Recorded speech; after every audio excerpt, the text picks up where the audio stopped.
Ebben a videóban végigvesszük a rendelési folyamatot. A szárazvölgyöngyö.hu weboldalon vagyunk.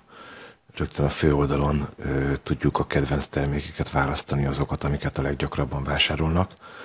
Ez a termék akkor alkalmas, hogyha már rendelkezünk balonnal és utántölteni szeretnénk. Ez pedig, amikor az első vásárláskor a ballont megvesszük az első töltettel.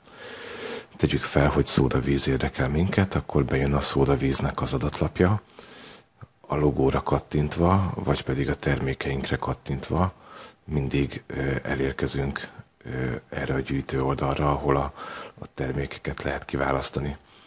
Ha kiválasztottuk a terméket, összesen annyi a dolgunk csak, hogy behelyezzük a kosárba. Itt a kosár tartalma látszik, hogyha mégsem szeretnénk azt az adott terméket, akkor csak távolítsuk el. Menjünk vissza a termékeinkbe, ugyanúgy tegyük be a kosárba.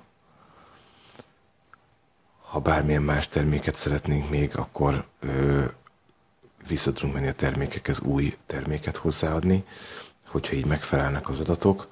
Ugye a házhozszállítás ingyenes, vagy a készpénzes fizetés, vagy a banki átutalást választhatjuk. Ha esetleg van kuponkód, azt ide kell beírni. A szállítási adatok megadására kell kattintani, ahol értelemszerűen ki kell tölteni a táblázatot.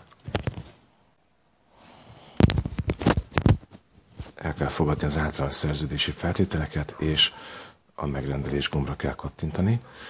Hogyha a banki átutalást választottuk, akkor erre a bankszámla kell elutalni az összeget, ha pedig készpénzes fizetést, akkor pedig a termék leszállításakor kell kifizetni. Ugyanezt egyébként az e-mail címére is megküldtük, ahol le tudja ellenőrizni a rendelést.